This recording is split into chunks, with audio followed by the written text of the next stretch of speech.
Yo, what is up YouTube? It's your boy Bird coming to you from the nest, and I got another vlog for you guys here today, and it's basically about the game that happened yesterday between the Cleveland Cavaliers and the Houston Rockets.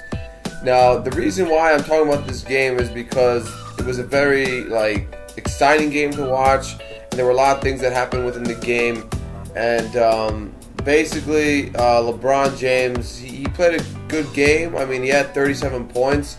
Now, the only thing is that he took 35 shots, and that's mainly because Kyrie Irving wasn't playing due to a little injury that he had that he was resting up for, but he should be back for the next game, so that's a good news for that thing. But the problem with him not being there is LeBron was trying to carry the load offensively the whole game, and he really wasn't that much in a rhythm. I mean, yeah, he got the 37 points, but they weren't a lot of the shots he was making, it was he'll make a shot and then miss a bunch and then make some more. So he was just taking a lot of shots to get a lot of points. So it's very uncharacteristic of LeBron, because we're used to him scoring high field goal percentages and getting good looks and things like that.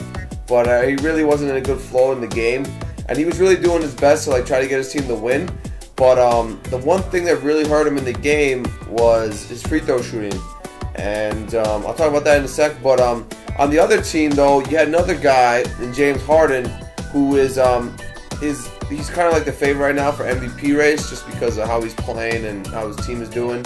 They don't have the best record, but they are I think second or third in the West right now. So I think third actually. So they're doing well, and James Harden just putting up great numbers and stuff like that without Dwight Howard. Dwight Howard hasn't been playing a lot, but I don't really think Dwight Howard's that good, so that doesn't really concern that. I mean, they have other great players who are doing well, so he has teammates to help him out. So but yeah, with the free throw shooting though, it came down at the end where LeBron had 2 free throws, and they were down by 1. It was 104 to 103, and it was in overtime, because actually LeBron had missed a shot at 3, which was a hard 3. He was, I guess, like I said, he was out of rhythm. He chucked up a 3 at the end to try to win the game, but it just couldn't go down. It just rimmed out.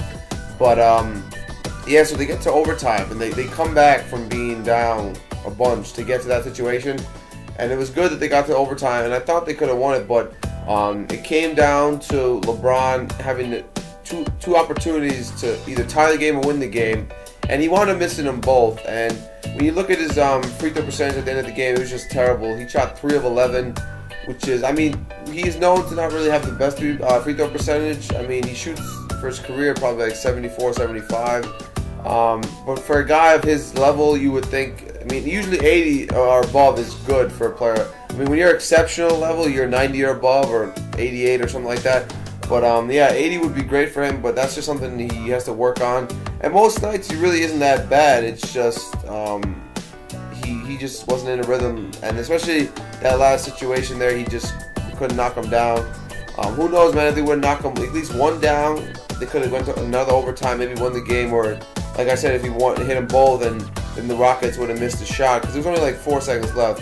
So if they played lock-up defense, maybe the Cavs could have won. But I mean, that's one of those games, you know. He still had 37 points, he still played great, but some of the shots weren't great, and his free throws, yeah, just hurt him at the end. But there were some other situations in the game where you see LeBron and James Harden getting tangled up. There was one situation where James Harden got a flagrant foul because they were fighting for the ball, and James Harden kicked his leg out and hit him in the groin area. So that's that's a dangerous shot right there. For men, that's gonna hurt the dude, obviously. So yeah, he got the flagrant one for that. So LeBron didn't like what happened. He doesn't know why James Harden would do that, but like they said, both of them even said in the interviews after the game that it's part of the game. It was they were going at each other. They're real competitors, and yeah, just James Harden got the better of him this game. He wound up with 33 points, which is good.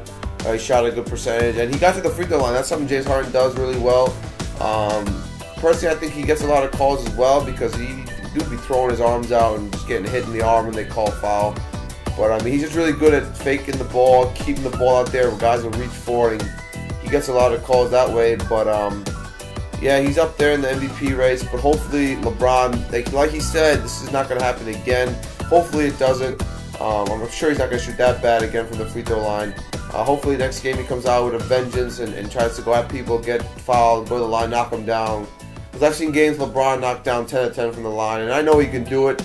But he's the kind of guy who's going to work at it. He's going to go in the gym right now, and he's probably in the gym right now working on free throws because not much else he has to work on, even though he always says he does. But, you know, LeBron's the best player in the world, and even though James Harden had a good game and his team won and he's up there in MVP, you can't count out LeBron just because of this one game. And I hate when people do that because LeBron is criticized, and the most criticized player ever, I think, for anything he does. Because they'll have one bad game or one bad shooting night, and like guys will just eat him alive, man. And when other players like superstar level do that, they don't get the same criticized that he does. And I think it's because people don't want to realize that LeBron is the second greatest player of all time. And I'm saying that right now. Because Larry Bird number 1, facts, and LeBron's number 2, man. And I'm gonna talk about this in another video. But that's basically it, guys.